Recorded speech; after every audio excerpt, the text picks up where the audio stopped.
Hello there. I hope this message finds you well. From having just read the title, you might be wondering, what is there to think about when it comes to drone technology, other than just drone strikes for military use, right? But that's not quite the case. As a matter of fact, drones are currently very easily available, both for individuals and commercial institutions. Not only that, unmanned aerial flight has been part of our history ever since the Australians used it to attack Venice in 1842. Ian Shaw categorizes the history of US modern drone technology development from that point onwards to three different main phases. The first of which is known as drones as a target phase. The second of which is known as drones as a sensors phase. And the third phase, which began in the early 2000s and is still with us today, is called the drones as a weapons phase. I hope to, with this video, demonstrate that we're approaching a fourth phase in drone technology evolution, which would constitute the use of drones for personal and commercial purposes. In any case, let's step outside to what would be the natural habitat for drones in order to get a better vantage point from which to discuss of potential advantages of personal and commercial use of drones. So the million-dollar question seems to be revolving around thinking of ways in which you and I can make use of drones, and how commercial institutions can make use of drones for decreased cost and increased efficiency. Well, this is simply not to be glossed over because there are numerous uses for drones both on the personal and commercial spheres. For instance, you can currently purchase a drone which could allow you to take awesome footage and amazing pictures of whatever activity, place, or event you fancy. If this video were to be shot using the drone camera, it'll look something like this.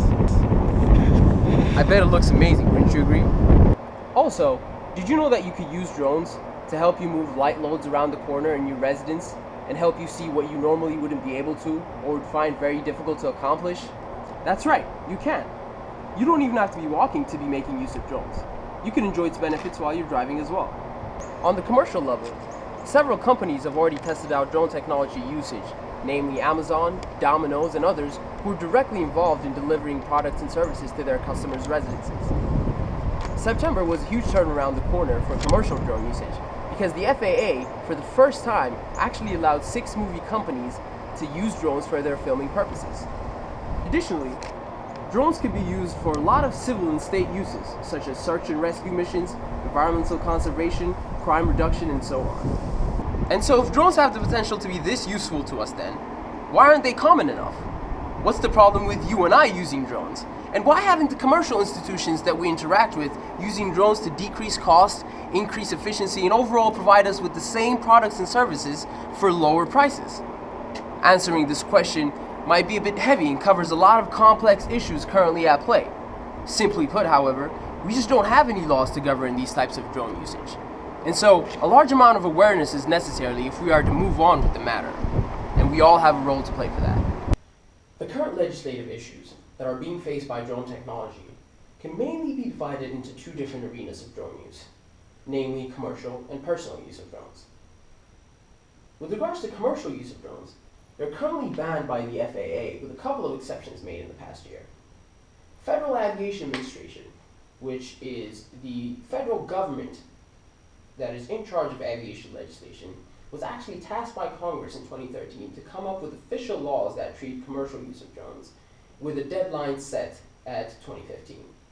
But recent reviews suggesting that that date might not be as concrete and set in stone as a lot of people might be thinking. With regards to personal use of drones, on the other hand, since there is no mandate that comes from the federal level, states have tried to fill in the gap by enacting state-specific legislation that treats drone laws within their borders. But the problem with this type of treatment for personal use of drones is that these laws are not uniform across the entire nation.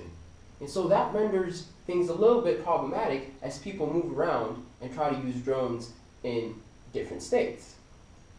Possible solutions, then, are also going to come in 2 folds. The first of which would be to urge our representatives in office to make sure that the FAA actually completes this task handed to it by Congress on the deadline that it was assigned on. Another solution would also be then to gradually require the FAA to establish these foundational guidelines off of which these state-specific laws could be designed on. It is only through such means that we could all help in lending a hand in heading towards a future in which all of the benefits that I mentioned earlier and much more will be possible.